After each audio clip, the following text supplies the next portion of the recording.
Hey everyone, अस्सलाम वालेकुम। आप लोगों को 10 और now we are back with another video. तो आज आप देख सकते हैं ये है मेरी छोटी बहन और वो गई है स्कूल क्योंकि उसके स्कूल स्टार्ट हो चुके हैं। और ये मैं आप लोगों को डायरेक्ट दिखा रही हूँ अफ्तारी का टाइम। और ये मैं छान रही हूँ पकोड़े क्योंकि मम्मी ये काम नहीं करती है, मेरा ही काम है, मैं करती हूँ। और नाज का काम है फल काटना, तो वो फल काटती है। और जो मेरी सबसे छोटी बहन है जिसे आपने पहले देखा था वो शरबत बनाती है और जो कि मुझे बहुत ज़्यादा पसंद है। तो ये हमारा पूरा किचन पूरा मैसी हो रहा था, मगर हमारे पास पूरे दिन से कोई क्लिप नहीं मिली थी, कोई शूट नहीं किया था। तो मैंने यहीं पे कैमरा लगा के उसको स्टार्ट कर दिया कि मैं आपके साथ काम करती रहूँगी और आप लोगों को दिखाती रहूँगी। और अफ्तारी के टाइम पे तो आपको पकौड़े छानने होते हैं, साथ साथ आपको रात का खाना भी बनाना होता है। तो वो मैस हो ही जाता है, वो सबके घर में होता है, तो मैंने इसलिए रहने दिया। तो जैसे कि आप देख सकते हैं यहाँ पे हम लोग सब काम कर रहे हैं, नाजू भी काम कर रही है, मैं भी काम कर रही हूँ। सो गाइस, हमारे पास कुछ भी शूट करने के लिए इसलिए नहीं था क्योंकि हम सुबह सुबह 10 बजे के करीब ही घर से निकल गए थे ईद की शॉपिंग करने के लिए, क्योंकि हमें पता उसके बाद से हमें चीज़ें नहीं मिल सकेंगी, बहुत वो हो जाएगा, रश हो जाएगा और फिर टेलर भी सामान नहीं लेता है, इसीलिए।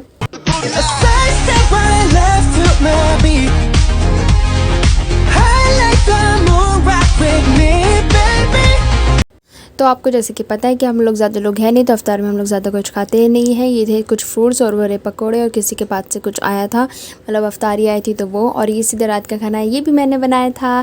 ये है हमारे वाइट ज़ीरा राइस जिसकी वीडियो मैंने आप ही से देख के बनाई थी। उनका जो व्लॉग है वो भी व्लॉग बनाती है, तो मैं उसका लिंक आपको डिस्क्रिप्शन में दे दूँगी। देखिए कितने प्यारे और खिले खिले चावल बने थे। तो जब हम खाना खा रहे थे, मैं आपको बता दूँ बात, दरअसल जब हम गए थे ना सामान लाने, तो हम ज़्यादा दुकानों में जा भी नहीं पाए थे। एक तो जिस दुकानों में हम गए थे तो वहाँ पे सामान थे भी नहीं, और ऊपर से गर्मी बहुत ज़्यादा थी और यासीन को भी हम अपने साथ लेके गए थे, तो मतलब बहुत ज़्यादा सफिकेशन हो रही थी, सब कुछ मैसअप सा हो रहा था, तो बहुत ज़्यादा और प्यास भी बहुत ज़्यादा लग रही थी। तो हम घर आके सीधा सो गए थे और सीधा हम 5 साढ़े 5 बजे तक जगे थे। और फिर हमने जल्दी जल्दी सारे काम निपटाने की कोशिश करी और इसलिए हमारे पास ज़्यादा कुछ था नहीं शूट करने के लिए।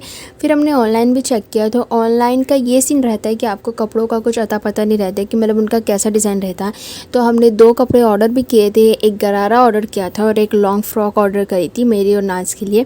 पर दीदी ने बोला कि मगर कि मुझे पता चल रहा है कि मतलब ये अच्छे नहीं होंगे कपड़े, इनका जो कपड़े का जो वो होगा वो डिज़ाइन और क्वालिटी वो अच्छी नहीं होगी। तो दीदी ने बोला कि अभी इसे कैंसिल कर दो, तो मैंने कर दिया है। और अब हम जाएंगे कल या परसों फिर से, और फिर हम दोबारा से दुकानों में जाएंगे, देखेंगे कि क्या अच्छा लगेगा। इस बार हम सोच रहे हैं कि मैं और नाज गरारा ही लें, और मुझे सेम सेम पहनना पसंद नहीं, इसलिए मैं चाहती हूँ कि हम दोनों अलग अलग ही लें। लेकिन मम्मी कह रही है सेम लेने के लिए, तो अगर हमें सेम मिलता है तो हम देखेंगे, तो उसके बाद हम देखेंगे कि हमें क्या मिलता है, और जैसे कि हमें मिलेगा वो हम आपको शो करा देंगे। और जब हम गए थे ना ईद की शॉपिंग के लिए, तब हमने यासीन के लिए एक कुर्ती ले ली थी चिकन कपड़े में, वाइट कलर की प्यारी सी, तो वो हम आपको दिखाएंगे कि मतलब वो कैसी थी, वो नेक्स्ट ब्लॉग में। और आप ही ने भी सऊदी अरेबिया में यूसुफ के लिए कुर्ती ली थी, मगर वो कुर्ती का उन्होंने कपड़ा लिया था और चाहती थी कि सिलवाएँ वो, और जीजा जी और उनके बेटे वो दोनों सेम सेम लगे, बट स्टिल कि मतलब टेलर ने लेने से मना कर दिया क्योंकि उनके पास बहुत सारा काम था करने के लिए। और ये बन रही है चाय, जो कि बज रहे थे रात के 2, और यहाँ पे हमें चाय पीने की बहुत ज़्यादा क्रेविंग हो रही थी, तो मैंने चाय बनाई।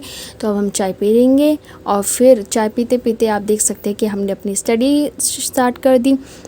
दरअसल मम्मी हमारा ये सीन है कि जैसे कि मम्मी हमेशा बोलते हैं पढ़ लो, मगर हमें ये पता है, आपको भी पता ही होगा कि रमज़ानों में रोज़ों के साथ पढ़ा बिल्कुल भी नहीं जाता। और हमारा 3rd फ्लोर है, तो यहाँ पे गर्मी तपिश बहुत ज़्यादा आती है, तो दिन भर बस पड़े रहने का मन करता है।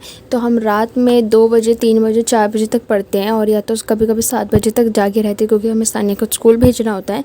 तो हम साथ साथ पढ़ रहे हैं, और साथ साथ आप देख सकते हैं ये है मेरा हिस्ट्री। और आपको पता है कि नेक्स्ट मंथ से हमारे बोर्ड एग्ज़ाम स्टार्ट होने वाले हैं। मैं क्लास 12th में हूँ, तो ये बहुत ज़रूरी है कि मैं अपनी पढ़ाई को कंटिन्यू करूँ, जो कि मैं बिल्कुल भी नहीं करती, और मम्मी से इस बारे में डांट खाती रहती हूँ। पर मैं क्या करूँ, थोड़ा तो शो ऑफ करना पड़ेगा ना कि मैं पढ़ रही हूँ। Oh my God. तो मैं जब भी वॉइस दे रही थी तो नाज मेरे बगल में बैठी थी और उतनी तेज़ हंस रही थी कि हाँ, वो तो हमें पता है कि दीदी आप शो ऑफ बहुत ज़्यादा करती, पढ़ती तो हो नहीं, पर ये है कि क्वालिटी मुझ में बहुत अच्छी है। मेरी राइटिंग घर में सबको ज़्यादा पसंद है, इसलिए मैंने नाजू को बोला कि जब आप रिकॉर्ड करिए तो मेरी राइटिंग में थोड़ा सा क्लोज करना कि आपको दिखा सकूँ। दरअसल ये इस टाइप की राइटिंग लिखना मुझे मेरे भाई ने सिखाई थी। मैं हमेशा लाइन पे लिखा करती थी, मगर बहुत कम लोग होते हैं जो लाइन के बीच में लिखते हैं, और ये काफ़ी यूनिक तरीका होता है कि आप बिल्कुल सीधा सीधा लिखो, क्योंकि अगर आपके पास लाइन नहीं होती ना तो आपके अक्षर टेढ़े मेढ़े होते रहते हैं। पर पता नहीं कैसे मेरी आदत बन गई है कि मैं बीच में लिखती हूँ। इंग्लिश तो बीच में लिखा जा सकता है, लेकिन हिंदी बहुत कम लोग होते हैं जो बीच में लिखते हैं। और सबसे इंटरेस्टिंग बात ये है कि जब मैं ये चीज़ स्कूल में मैंने ट्राई किया, मैंने लिखने की कोशिश करी, तो टीचरों को भी ये चीज़ बहुत अच्छी लगी। दूसरा ये कि मेरी क्लास में जो क्लासमेट्स हैं उन्होंने भी कॉपी करके ये चीज़ करने की कोशिश करी कि वो हिंदी भी बीच में लिख सके, मगर कुछ बच्चों से हो गया और कुछ बच्चों से नहीं हुआ। तो वो हमेशा बोलते कि तुम कैसे कर लेती हो, मुझसे तो होता ही नहीं है। तो मैं कह रही थी कि जैसे कि ये राइटिंग जब नाज ने भी कोशिश करी लिखने की, तो उससे बिल्कुल भी लिखा नहीं गया, क्योंकि वो भी टेढ़े मेढ़ा लिखने लग गई थी, उससे भी लिखा नहीं गया बिल्कुल भी। और वो हमेशा कोशिश करती है, आज तक कोशिश करती है कि मेरे जैसा लिख सके, मगर नहीं लिख पाती है। और जब भी कोई इंपॉर्टेंट वर्क होता है, जैसे नोट्स बनाना या उसकी हेडलाइन वगैरह, तो वो हमेशा बोलती है नेहा दीदी कर दो, नेहा दीदी कर दो।